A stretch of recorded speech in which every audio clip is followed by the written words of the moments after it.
Chris Voss says something interesting in his book, Never Split the Difference. He says that in every conversation between two people, there are actually four conversations happening at the same time. Can you guess what they are? First conversation, what the other person is telling you.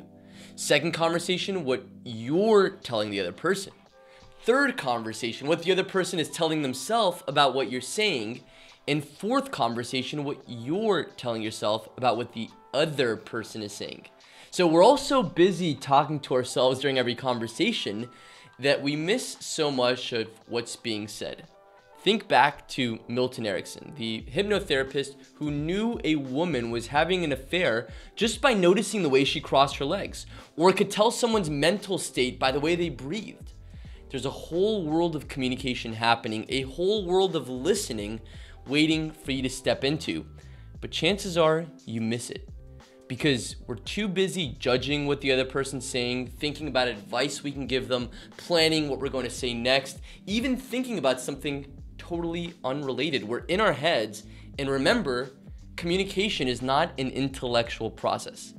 It all sounds kind of crazy, but I want to invite you into the conversation matrix, the world of communication most people don't even know exists. The world of communication when you're not evaluating everything being said, you're not thinking about what to say next, not in your head at all. And instead, you're in your senses, observing and feeling what's happening in this conversation in front of you. This really is the first step of listening. It's kind of like you're an oak tree and the person talking to you is a squirrel running up and down your trunk and branches. Whatever they say, you're there for them, rooted, present. Just imagine how this one thing alone, stepping out of your thinking and into the conversation matrix, would change what a powerful listener you are. Because people can always tell when someone is really there with them in a moment, or if the body is there, but their mind is somewhere else. So how do you go about your conversations and how can you change that?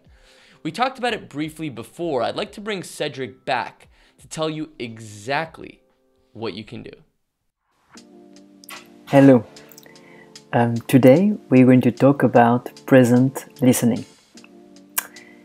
Present listening, despite our best effort, often remain a concept.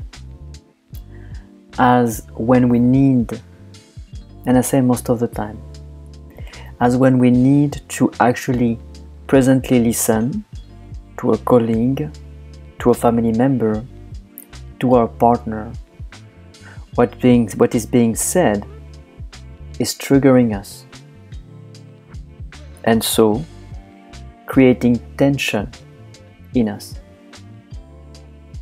Present listening can only truly happen if we are without any tension, if we are calm, present for the one or the ones in front of us. If we listen to someone with tension in our body, anxiety, stress, frustration, we cannot be present. There is too much of an internal struggle to fight, control our own anxiety, for example, or frustration, and to control our appearance, the way we look, the way people receive us. So we have in front of us somebody sharing something very important. And if what is being said is triggering us, inside of us, we will have tension that we're going to try to control. And we're going to try to control the way we look so the person cannot sense, or as little as possible, our tension, our frustration. At this point, there is no such thing as present listening. We barely listen, really. So how to change that? by changing the paradigm and accepting that we're frustrated or anxious, to maybe ask for a pause so we can regroup and take care of ourselves. If at the beginning of the conversation we honestly can sense that we have some tension in the body, we can gently ask for 1 second, mentioning that we'll be coming back, and really become intimate with what's going on inside of us, not trying to understand why we are anxious or frustrated, but simply being intimate with our sensorial, with our physical sensations. So maybe go into another room, close your eyes, feel the tension in your body, several tension at once. Inhabit your body and feel those sensations, those tension inside of you as they change. Sometimes when we are frustrated or angry these sensations as they change are acting like a cleansing fire, instead of pushing our anxiety out or trying to control it with even more tension.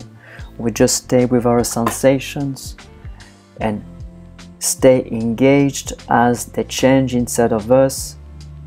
Those sensations really act as a cleansing fire. The sensations will change and they will abate.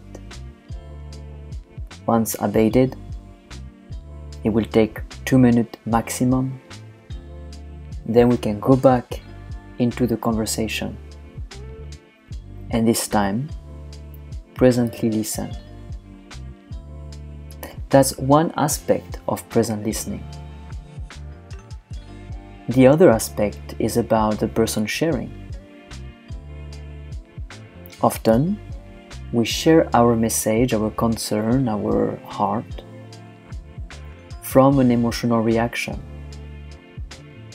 If I am triggered emotionally, if I'm angry, for example, and I'm sharing with my partner the cause of my anger, if I am filled with tension, what the human in front of me will sense are my tension. That means that if I am tense and angry as I'm sharing the concern of the reason of my anger, on a very animalistic way, so to speak, the body of my partner is gonna sense my tension. The body of my partner is gonna sense that there is a being in front of her, for example, tense, basically ready to attack. On a very primal way, if you're standing in front of somebody tense, your body will tense as well. It's subconscious, you see. The person's listening is sensing the tension of the person speaking, and so the body is reacting to get ready for action eventually. It doesn't make any sense consciously, but emotions do not make any sense. Emotional difficulties, emotional reaction are subconscious. It's very primal in many ways. So again, if you want to share something that is important to you, and you are hoping or expecting present listening in order to create the best environment for the person in front of you to be actually able to hear what you have to say, you should resolve the tension in your body. Because if you feel angry and you speak out of anger, the only thing the person on the other side will receive is your tension, it is your anger, and it will make it very difficult for them to listen, as their body will be braced for action subconsciously. Notice when you share or when you listen to someone, how is your body reacting? The dynamic behind the word. So if you want to share something that is dear to your heart, before sharing, make sure that you take the time to take care of yourself. Before sitting down and talking to someone, to a group, to an audience even, stop and become intimate with the tension in your body. Accept, embrace the tension in your body. Feel several tensions at once and stay engaged with them as they change, as they consume themselves up until you feel calm. Again, this will take about 2 minutes. And if you do it properly, by properly I mean if you really do nothing other than becoming your body and sensing what's going on inside, from the moment your emotion will be calm, from the moment your sensations will be resolved, this specific emotion will not come back. Because remember, disruptive emotional patterns are obsolete predictions from the brain. Once a prediction is updated, it doesn't come back. Every stress that you feel, every frustration that you feel is an opportunity for you to resolve them. The less tension we have in our body, the better we can be heard, the better we can listen. So the key of present listening, really, in a perfect word, has two sides. The person speaking speak his or her heart without any tension, or with as little tension as possible. So he speaks from a place, or she speaks from a place of integrity. And the person receiving the message should also be with as little tension as possible, so they are present, ready and open to take on, to listen to the message that is being delivered. I hope this helps. And again, it is all about taking ownership, responsibility, being intimate with the emotions inside of us, with the sensations inside of us, before sharing with the world, so we can share from a place of congruency, of integrity. Have a great day.